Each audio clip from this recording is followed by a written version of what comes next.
Hello दोस्तों, good evening. स्वागत है आपका आपके अपने YouTube channel create wealth with Atul में। मैं हूं आपका दोस्त अतुल गोयल। आज हम बात करेंगे हिंदुजा ग्रुप की एक कंपनी अशोक लीलैंड के बारे में।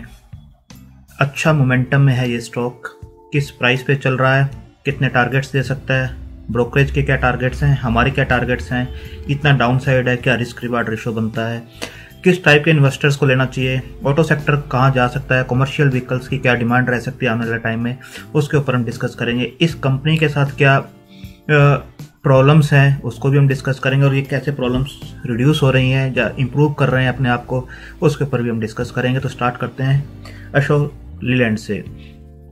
तो जैसे आप देख सकते हैं ये इनकी वेबसाइट है, प्रोडक्ट्स आपको उनका पता है सभी को। कमर्शियल व्हीकल्स में ज़्यादातर हैं ये लोग, डिफेंस में है, ट्रक में, बसेज में, तो ये आप देख सकते हैं क्लियरली। और सेकेंडली अगर स्टॉक प्राइस की बात करें तो 99 के ऊपर ये बंद हुआ है। प्रीवियस क्लोज 95.45 का था, ओपन होता है 95.70 पर, हाई बनाता है 99.90 और 99 के आसपास ये बंद होता है, 4.25% के आसपास की तेजी के साथ। आप देख सकते हैं एक अच्छा मूव इसके अंदर यहाँ पर देखने को मिला है।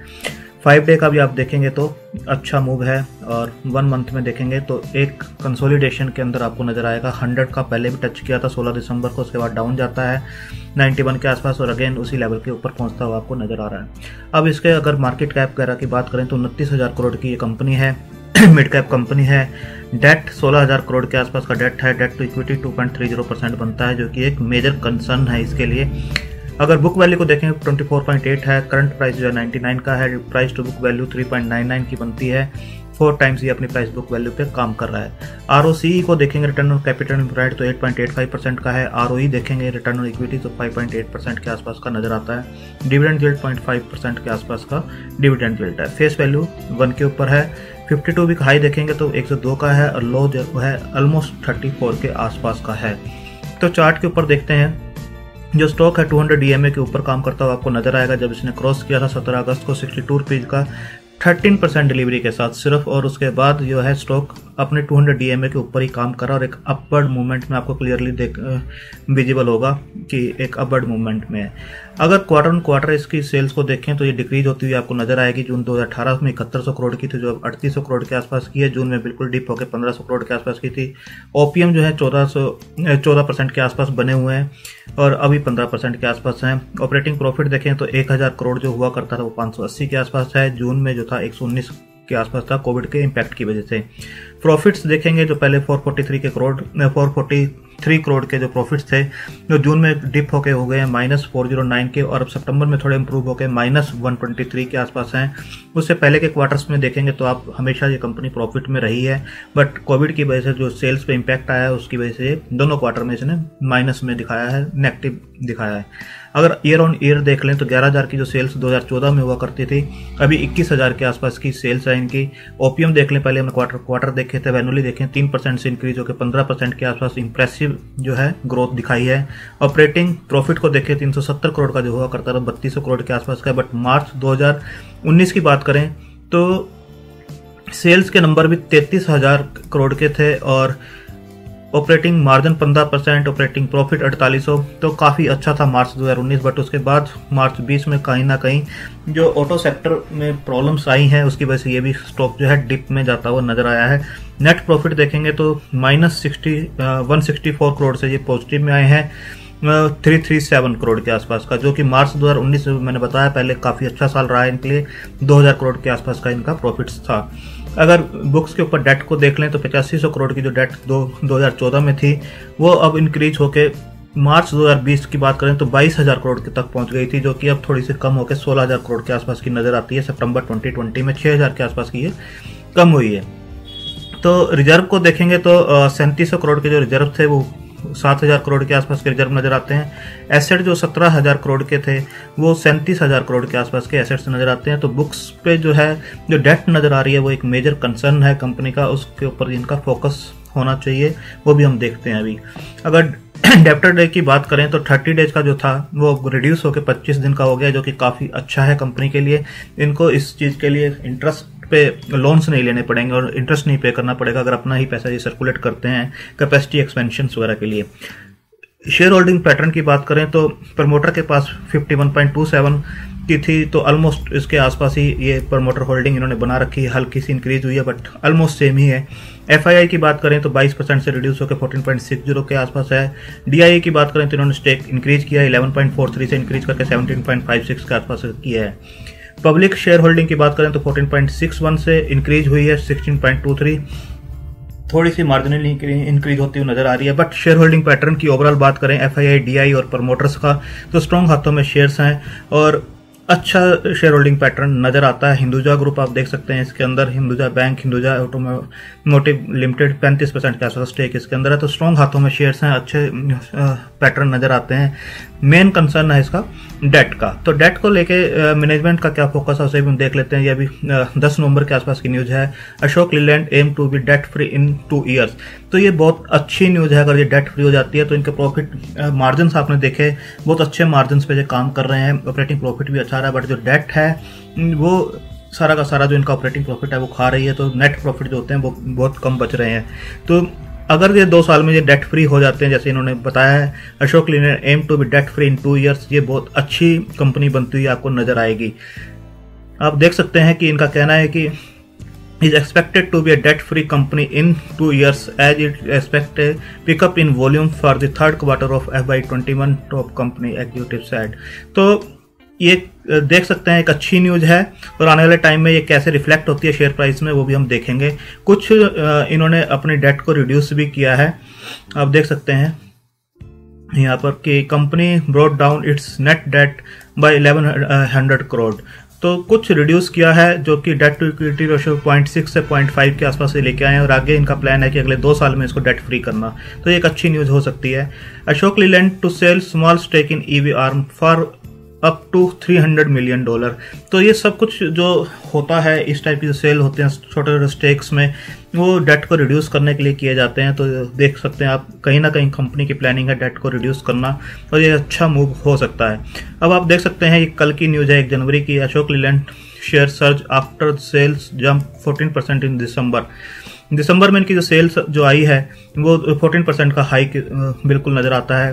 Chennai based truck and bus maker in a stock exchange filing said that its sales of medium and heavy commercial vehicles की जो सेल है वो 58% जो है इंक्रीज हुई है और यूनिट्स जो बिके हैं 6235 यूनिट्स बिके हैं। वाइल M&HCB जो है बस की जो सेल्स है वो डिक्लाइन हुई है 79%, 649 जो यूनिट्स हैं वो बिकते हुए नजर आए हैं। ये क्यों बस की सेल डिक्रीज हुई है? क्योंकि आपको पता है कोविड-19 की वजह से जो सोशल डिस्टेंसिंग है, जब पब्लिक ट्रांसपोर्ट है उसकी बजाय लोग अपने पर्सनल व्हीकल को यूज करना ज़्यादा पसंद कर रहे हैं। पब्लिक ट्रांसपोर्ट बंद था तो बसेस की सेल कहीं ना कहीं उसकी वजह से इम्पैक्टेड है। जैसे जैसे लॉकडाउन ओपन होगा तो ये सेल्स भी आपको अगेन बढ़ती हुई नजर आएगी। Its large commercial vehicle sale rose 44% to 5682 unit के आसपास लार्ज कमर्शियल व्हीकल जो है सेल हुए हैं, जो कि 42% के आसपास का हाइक है।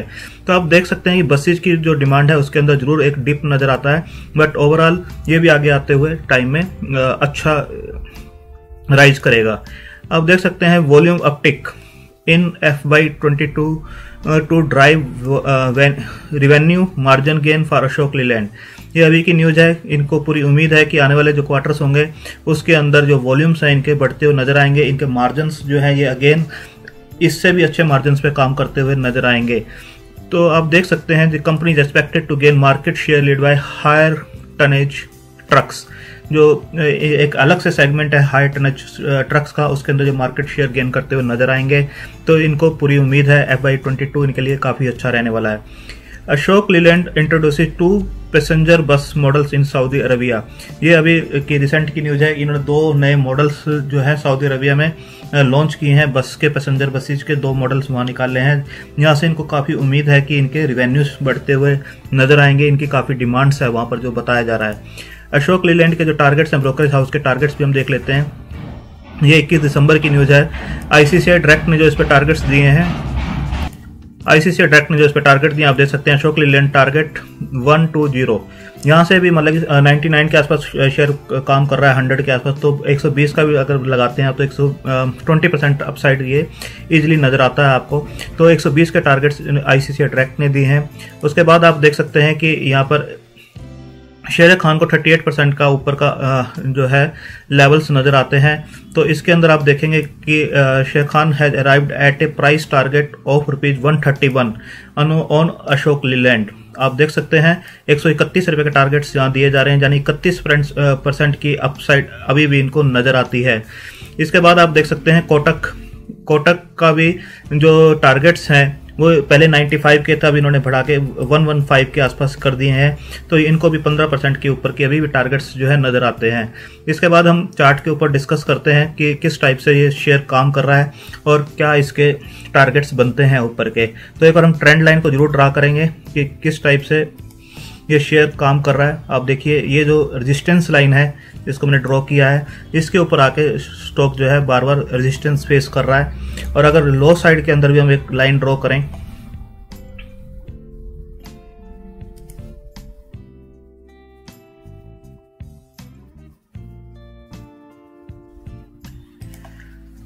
तो यहाँ पर आपको लो साइड के अंदर इस टाइप से एक नैरो रेंज के अंदर एक चैनल के अंदर चलता हुआ शेयर जो है नजर आएगा।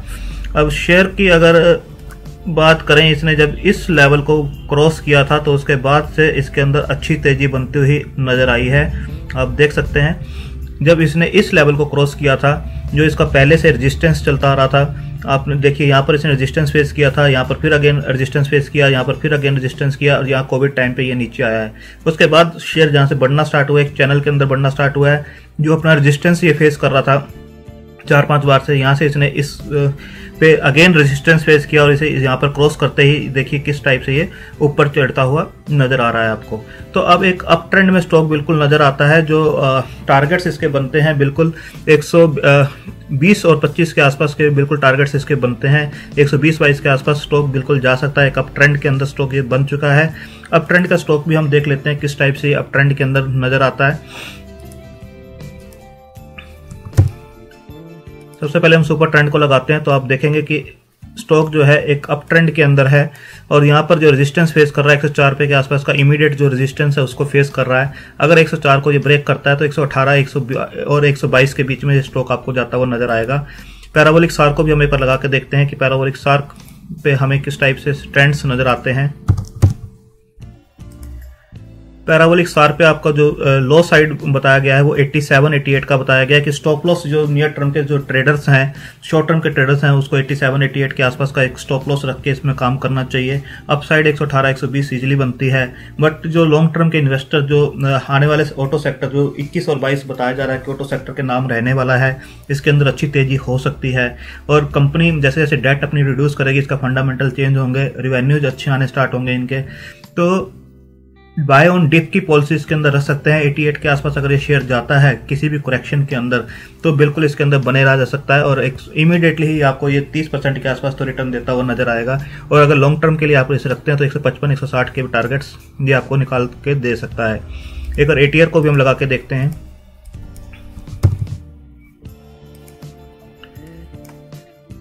अगर ATR की लाइन को आप देखेंगे, जो स्टॉप लॉस इसके अंदर भी दिखाया गया है तो 90 रुपए 91 रुपए का दिखाया गया है। तो 88 से लेकर 90 के बीच का जो स्टॉप लॉस लगा के काम किया जा सकता है। बट इन्वेस्टर्स जो हैं इस रेंज के अंदर कोई भी डिप मिलता है तो बाय कर सकते हैं। लॉन्ग टर्म के लिए अच्छा ये आपको रिटर्न दे सकता है। सेफ शेयर जो है अच्छा बन रहा है। आप RSI देखेंगे तो 63 के आसपास की है, ना तो ओवरबॉट जोन में है ना ओवरसोल्ड जोन में है, एक बिल्कुल कंसोलिडेट करता हुआ बिल्कुल नजर आ रहा है। MACD को भी लगा के देखते हैं। MACD जो है एक कंसोलिडेशन की ओर देखिए मूव दे रहा है कि एक कंसोलिडेट इसके अंदर हो रहा है और कंसोलिडेशन बिल्कुल अच्छे लेवल पर हो रहा है। स्टॉक आप ओवरऑल देखेंगे एक अप ट्रेंड के अंदर आपको बिल्कुल नजर आ रहा है और यहाँ से इसका अप ट्रेंड अच्छा मोमेंटम बन सकता है। तो आप अपने फाइनेंशियल एडवाइजर से सलाह ले सकते हैं स्टॉक के बारे में। इसको अपनी वॉच लिस्ट में लगा सकते हैं। अपनी रिस्क टेकिंग कैपेसिटी के हिसाब से, अपनी होल्डिंग कैपेसिटी के हिसाब से धीरे धीरे स्टॉक को अकोमुलेट कर सकते हैं अगर ये आपके प्रोफाइल के हिसाब से मैच करता है तो। इमीडिएट रिटर्न्स जो है 20 से 30% ये बिल्कुल इजीली निकाल के दे सकता है। कोई भी डिप इसके अंदर एक बाइंग अपॉर्चुनिटी होगा तो आप इसे अपने रडार पे रख सकते हैं और अकोमुलेट कर सकते हैं धीरे धीरे। थैंक यू, धन्यवाद।